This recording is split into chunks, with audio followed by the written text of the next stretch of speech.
అదే RTV app వార్తల్ని క్షణాల్లో చదివే అవకాశం ఉంటుంది. ఒక న్యూస్ పేపర్, ఒక టెలివిజన్ ఛానల్ మీ చేతుల్లో ఎప్పుడూ ఉంటాయి. విశాఖలోని పోర్టు వద్ద పోర్టు కార్మికులు రిలే నిరాహార దీక్ష అయితే చేస్తున్నారు. అయితే వీళ్ళు ప్రభుత్వాన్ని కొన్ని డిమాండ్లు అయితే చేస్తున్నారు. అన్ని పోర్టులన్నీ ప్రైవేటైజేషన్ చేయొద్దని, అలాగే వీళ్ళు డిమాండ్లు కొన్ని ఉన్నాయి. అలాగే ఈ నేపథ్యంలో మనతో పాటు ఈ రిలే నిరాహార దీక్ష పాల్గొన్న కార్మికులు అయితే ఉన్నారు, వాళ్ళని అడిగి తెలుసుకుందాం. సార్ చెప్పండి, ఏంటి మీ ప్రధాన సమస్యలు ఏంటి, ఏం డిమాండ్ చేస్తున్నారు? నిన్న ఈరోజు దేశవ్యాప్తంగా అన్ని మేజర్ పోర్టుల దగ్గర కూడా నిరాదీక్షలు చేస్తూ ఉన్నాం సిఐటి ఆధ్వర్యంలో. ఎందుకు ఈరోజు నిరాదీక్షలు చేయవలసి వస్తుందంటే, కేంద్ర ప్రభుత్వం ఇప్పటికే ఆల్రెడీ మాకు వేజ్ రివిజన్ జరగాలి. వేజ్ రివిజన్కి ముందే 6 నెలల ముందు మాకు కమిటీ వేశారు, వేజ్ రివిజన్ కమిటీ. కానీ ఈ రోజుకి వేజ్ రివిజన్ జరగకుండా, జీతాలు పెంచకుండా వ్యవహారం చేస్తున్నారు. షరతులు పెట్టారు దానికి. ఆఫీసర్స్కి మాకు ఒకే రకమైన జీతాలు ఉండొద్దని చెప్పేసి, అలాగే డిఏని బేసిక్లో మెర్జ్ చేసి ఎప్పుడైనా ఫిట్మెంట్ ఇస్తారు. ఆ రకంగా ప్రపంచంలో ఎక్కడైనా జరుగుతుంది అదే. ఇప్పటివరకు పోర్టులో కూడా ఆ రకంగా జరుగుతుంది. కానీ ఇప్పుడు డిఏని మెర్జ్ చేయకుండా ఓన్లీ బేసిక్ మాత్రమే, బేసిక్ మీద 4% ఫిట్మెంట్ ఇస్తారని చెప్పేసి చెప్తా ఉన్నారు. ఇది చట్ట విరుద్ధం. ఇప్పటి వరకు ఆ రకంగా ఎక్కడా ప్రపంచంలో జరగలేదు. కాబట్టి ఆ షరతులు తొలగించి వెంటనే మాకు వేజ్ రివిజన్ జరపాలని చెప్పేసి ఇప్పటికే 30 నెలలు అవుతా ఉంది. ఒక పక్కనేమి అదే నిర్మలా సీతారాం గారేమి 270% ధరలు పెరిగాయని చెప్పేసి గత పార్లమెంట్లో చెప్పున్నారు. మరి అదే రేసేయాలనుకుంటే మాకు 270% జీతాలు పెంచాలి. కనీసం మేము 30% పెంచమని అడుగుతున్నాం. ఇప్పటికైనా వెంటనే వేజ్ రివిజన్ షరతులు లేకుండా చేయాలని చెప్పేసి మొదటి మా డిమాండ్. రెండో సంబంధించి ఈరోజు పోర్టులు అన్నిటిని 32 బెర్తల్ని నేషనల్ మానిటైజేషన్ పైప్ లైన్ కింద ప్రైవేట్ వాళ్ళకి ఇస్తూ ఉన్నారు. మేము అడగదలుచుకుంది ఏంటంటే, ఇంతకుముందు కూడా పీపీపీ బీఓటీ కింద ఇచ్చేవారు. బెర్తలన్నీ వాళ్ళే నిర్మాణం చేసుకునేవారు. కానీ ఇప్పుడు మాత్రం బెర్తలు నిర్మాణం చేయకుండా మొత్తం మేమే నిర్మాణం చేసిన బెర్తల్ని పూర్తిగా పోర్టుకి సంబంధించి ప్రైవేట్ వాళ్ళకి అప్పచెప్పాలని చెప్పేసి వస్తూ ఉంది. కాబట్టి ఈ నేషనల్ మానిటైజేషన్ పైప్ లైన్ కింద ఇచ్చే విశాఖపట్నం పోర్టులో కూడా 4 బెర్తలు ఇస్తూ ఉన్నారు. అవన్నింటిని విరమించుకోవాలని చెప్పేసి డిమాండ్ చేస్తున్నాం. అలాగే మాకు ఆల్రెడీ ఐపీఏకి ఆల్రెడీ పోర్ట్ చైర్మన్లకి అందరికీ ఇప్పటికే ఆల్రెడీ ఒక అంగీకారంకి వచ్చాం బోనస్ సంబంధించి గత 3 ఏళ్ళది. కానీ ఈ రోజుకి క్యాబినెట్ ఆమోదం లేదని చెప్పేసి ఈరోజు బోనస్ ఇవ్వట్లేదు. ఓన్లీ క్యాబినెట్ ఆమోదం ఫార్మల్. అటువంటి ఫార్మాలది ఈరోజు ఇవ్వకపోవడం చాలా అన్యాయం ఉంది. ఇటు క్యాజువల్ కార్మికులు కానీ, పూల్ కార్మికులు కానీ, క్యాంటీన్ కార్మికులు కానీ, కాంట్రాక్ట్ కార్మికులు కానీ ఈరోజు 10,000కి 12,000కి పనిచేస్తూ ఉన్నారు. ఇక్కడ పూల్ కార్మికులు చూస్తే రోజుకి 353 రూపాయలు ఇస్తూ ఉన్నారు. చట్ట ప్రకారం ఆ లెక్కల ప్రకారం 651 రూపాయలు ఇవ్వాలి జీవో ప్రకారం. అది ఇవ్వడం మానేసి ఈరోజు కనీస వేతనాలు జీవో కూడా అమలు చేయట్లేదు, వాళ్ళ మీద చర్యలు తీసుకోవట్లేదు.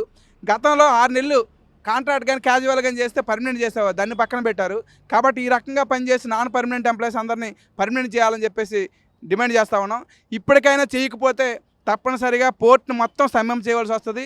మేము అడగదలుచుకుంది ఏంటంటే, ఈ సంవత్సరం 385 కోట్ల లాభాలు తీసుకొచ్చాం. లాస్ట్ ఇయర్ 376 కోట్ల లాభాలు తీసుకొచ్చాం. ఇది ఎవరి వల్ల వచ్చాయి? ఏం పోర్టు యాజమాన్యమే? మోడీ గారు వచ్చి ఇక్కడ ఏం కష్టపడలేగా? ఇక్కడ కార్మికులు కష్టపడితేనే వచ్చాయి. మరి లాభాలు వచ్చేటప్పుడు మాకు జీతాలు ఎందుకు పెంచరు? మాకు బోనస్ ఎందుకు ఇవ్వరు? ఇక్కడ ఉండే క్యాజువల్ కార్మికుల్ని, పూల్ కార్మికుల్ని, క్యాంటీన్ కార్మికుల్ని ఎందుకు పర్మనెంట్ చేయరు? మిగతా కార్మికులు చట్ట ప్రకారం ఎందుకు ఇవ్వరు అని చెప్పేసి డిమాండ్ చేస్తున్నాం. అందుకనే నిరసన తెలియజేయడానికి నిన్న ఈరోజు రిలే నిరాదీక్షలు. ఇప్పటికైనా మోడీ గవర్నమెంట్ వెంటనే స్పందించి సమస్య పరిష్కారం చేస్తే ఓకే. లేకపోతే మిగతా ఫెడరేషన్లు, మిగతా కార్మిక సంఘాలన్నిటిని కలుపుకొని మొత్తం పోర్ట్ని కూడా బంద్ చేయవలసి వస్తుంది. అటువంటి పరిస్థితి తెచ్చుకోవద్దని చెప్పేసి హెచ్చరిక చేస్తున్నాం. సార్ చెప్పండి, మీరేం చెప్తారు? ఈ పోర్టు ప్రైవేటీకరణ ఆపాలని చెప్పి ఒక నినాదం అయితే ఉంది, మీరు ఏం చెప్తారు దాన్ని? పోర్టుల ప్రైవేటీకరణ ప్రధానంగా ఇంతకుముందే జగన్ గారు చెప్పినట్లు మొత్తం దేశవ్యాప్తంగా 31 బెర్తల్ని ప్రైవేట్ పని చేశారు, చేసే దీంట్లో ఉన్నారు. అందరూ చాలా అతి చౌకగా 1/3 దీనికే కట్టబెట్టేస్తున్నారు. పేరుకి అనేక రకమైన ముద్దు పేర్లతో మానిటైజేషన్, ఇంకోటని ముద్దు పేర్లతో పిలుస్తున్నారు. చేసేది మాత్రం అంతా కూడా ప్రైవేటైజేషన్ అంటే ప్రజలు తిరగబడుతున్నారు, కార్మికులు తిరగబడుతున్నారు అని. కాబట్టి ఈ విధంగా పేర్లు మార్చి ఈ విధంగా చేస్తున్నారు. దీన్ని మేము తప్పకుండా అడ్డుకుంటాం. 31 బెర్తలే కాదు, గతంలోనూ కూడా ఓహెచ్సి అలాగే ఎస్ఆర్కి ఇచ్చేశారు. అలాగే ఇక్కడ కంటైనర్ టెర్మినల్ బెర్త్ కూడా ఇచ్చేశారు. అలాగే సీ పోర్టు కూడా ఇచ్చారు. అలాగే దేశం మొత్తం మీద అన్ని పోర్టులు కూడా జరుగుతున్నాయి. అంతేకాకుండా రేపు రాబోయే 2030 నాటికి దేశం మొత్తం మీద సుమారు 80% పోర్టులు పూర్తిగా ల్యాండ్ లార్డ్ పోర్టుగా మారుస్తామని చెప్తున్నారు. చాలామందికి ల్యాండ్ లార్డ్ పోర్ట్స్ అంటే ఏదో బాగా చేస్తారనుకుంటుంటారు. అదేం కాదు. భూస్వామి ఏదైతే భూములు కవులకిచ్చి ఏదో శిస్తు వసూలు చేసినట్టు, కామన్గా ఏదో రాయల్టీ వసూలు చేసినట్టు, ఇక్కడ పోర్టులు కూడా మొత్తం అన్ని విభాగాలు, అన్ని బర్త్లు కూడా ప్రైవేట్ వారి చేతుల్లో పెట్టి ఆ విధంగా రాయల్టీ వసూలు చేసి రాయల్టీ కేవలం మెయింటైన్ చేస్తారు. కాకపోతే గతంలో ఉన్నటువంటి పీపీపీకి ఇప్పుడున్నటువంటి ఇప్పుడు ఎంపీఏ యాక్ట్ ప్రకారంగా చాలా అన్యాయం జరుగుతుంది. పోర్టు నష్టాల్లోకి వెళ్ళిపోతాయి.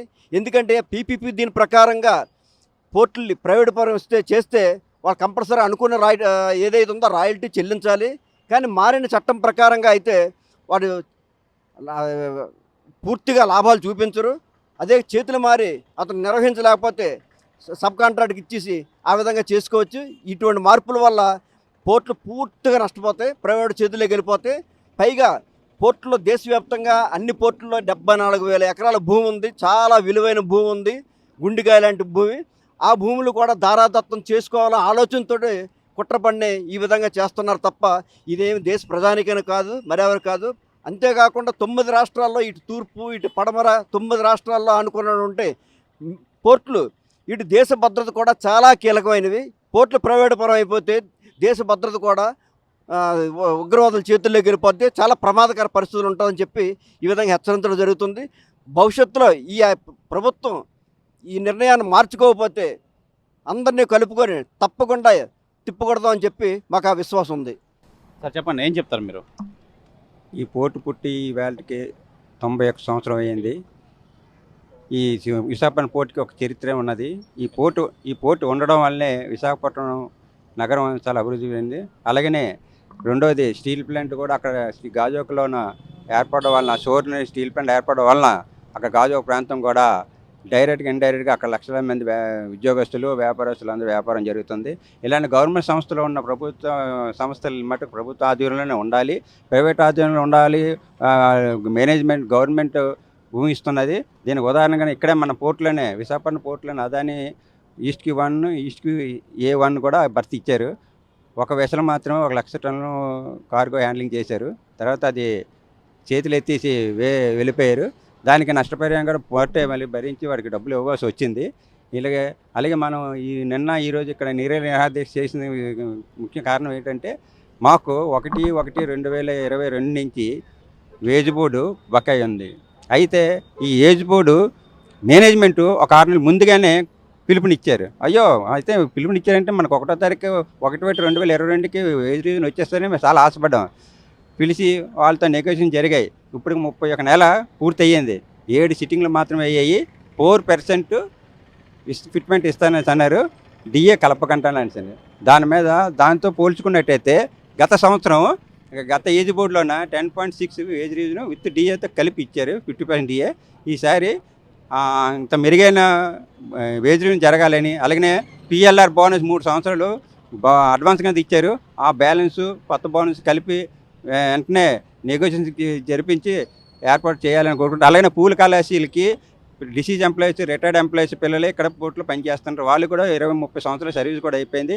వాళ్ళకి వేతనాలు మటుకు సీనియర్కి అయితే 24,000, జూనియర్కి అయితే 21,000. నిన్నకాక మొన్న ఫైర్ స్టేషన్లో నుంచి ప్రైవేట్ వాళ్ళు ఫైర్ టెండర్స్ విత్ క్రూతో వచ్చారు. వాళ్ళకి నిన్నకమ్మ జాయిన్ అయ్యేందుకు డైరెక్ట్గానే 21,000 ఇచ్చారు. వీళ్ళు 30 సంవత్సరాలు 20 సంవత్సరాలు చేస్తాను కానీ 21,000, 24,000 రాలేదు. కాబట్టి సమాన పని సమాన వేతనం ఇప్పుడు మా జగన్ గారు చెప్పారు.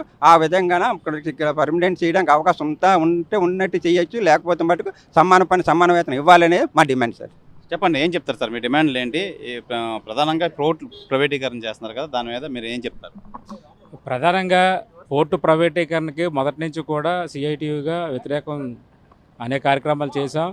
అయితే ఈ పోర్టులో జరుగుతున్న ప్రైవేటు కార్యకలాపాలన్నీ కూడా ప్రజల వద్దకు తీసుకెళ్ళాం. ఈ రోజున ప్రైవేటీకరణ కాకుండా నేషనల్ మానిటైజేషన్ స్కీమ్ పేరుతోటి మొత్తం అన్ని పోర్టులు కూడా ల్యాండ్ లార్డ్ పోర్టులుగా మార్చడానికి ఈ కేంద్ర ప్రభుత్వం చూస్తూ ఉంది.